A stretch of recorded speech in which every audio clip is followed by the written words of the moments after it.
அளவிற்கு தாடி மீசையோடு காணப்பட்டவரை அடையாளம் கண்டுகொண்டு திகைத்து போனேன். அட, அவரா இவர்? ஆம், அவரேதான். சென்றாயன். பெரும் செல்வந்தராயிற்று. இப்படி கோவில் வாசலில் வந்து பிச்சை எடுக்கும் நிலைக்கு வந்து விட்டாரே. மெல்ல அவரை நெருங்கினேன். ஐயா, என்னை தெரியுதுங்களா? பணிவோடு கேட்டேன். தெரியலையே என்றார். நான் தான் மேஸ்திரி வேலன். உங்கள் வீட்டை கூட புதுப்பிச்சு கொடுத்தேனே. அப்போ கூலி விஷயத்தில் நம்ம 2 பேருக்கு சின்ன வாக்குவாதம் கூட வந்தது. இப்போ ஞாபகம் வருதா? அவர் சற்று யோசித்து விட்டு நினைவு இருக்கு என்றார். ஐயா, கவர்மெண்ட் வேலையில் இருந்தவர் நீங்கள்.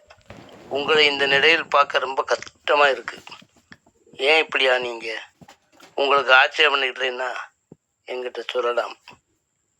அவர் சோகமாக சிரித்து விட்டு, எல்லாம் விதி, என்னை எதுவும் கேட்காதே, போயிட்டு வா என்றார். நான் மேலும் அவரை கேள்வி கேட்டு சங்கடப்படுத்த விரும்பாமல் அவரிடமிருந்து விடை பெற்று கொண்டு கிளம்பினேன். என்னை யாரும் பார்த்துவிடக்கூடாது என்றுதான் இங்கே வந்து தனியாய் கிடக்கிறேன். வேலன் என்னை பார்த்து விட்டான். அவன் கேட்ட கேள்விக்கு என்னால் பதில் சொல்ல முடியவில்லை. என் மனதில் பூட்டி வைத்திருந்ததை ஒரு முறை திறந்து பார்க்கிறேன். கூடா நட்பு என்பார்களே, அது என் வாழ்க்கையில் விதியாக ஆவேசத்தோடு விளையாடிவிட்டது. அரசாங்க வேலையில் கை நிறைய சம்பளம், அதைவிட அதிகமாக கிடைத்த லஞ்சப்பணம், லஞ்சம் கொடுத்த மருத்துவரை கூட மிரட்டி காரியத்தை சாதித்து சேர்த்த பணம், எல்லாமே போச்சு. இன்று தெருவோர பிச்சைக்காரனாய் கையேந்தி நிற்கிறேன். எல்லாம் விதி. மனைவியை இழந்த பிறகு சூடாமணி என் வாழ்க்கையில் சூறாவளியாய் புகுந்தாள். அவள் அழகிற்கும் பசப்பி பேசும் வார்த்தைகளிலும் நான் அவள் காலடியில் விழுந்து கிடந்தேன். முத்துராசு சூடாமணியின் அண்ணன். நான் அவளோடு பழகுவதை அவன் தடுக்கவோ எதிர்க்கவோ இல்லை. அவன் எண்ணமெல்லாம் பணத்தின் மீதே இருந்தது. வாரி வாரி கொடுத்தேன். அவன் பணப்பசி அடங்கவில்லை. காலம் போக போக சூடாமணி கசந்தாள்.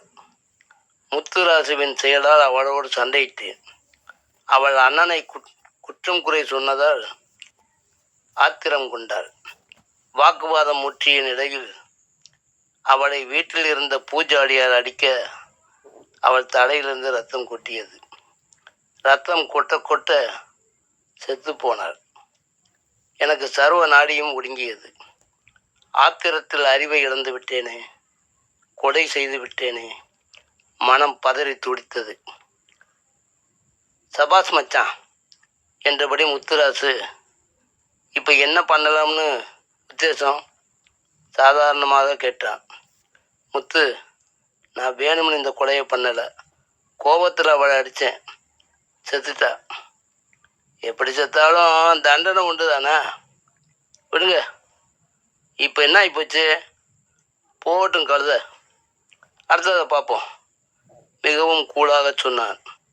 நான் போலீஸுக்கு தகவல் சொல்லிடலாம்னு நினைக்கிறேன். சொல்லு. கம்பி என்ன போறியா? சீக்கிரமே ரிட்டையர்ட் ஆக போகிற.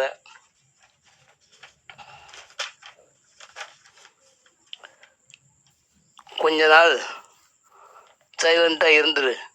சம்பளத்தை வாங்கி சாப்பிட்லாம். எல்லாத்தையும் இப்போவே இழக்கணுமா? நான் சொல்கிறபடி செய்யுங்க என்றான்.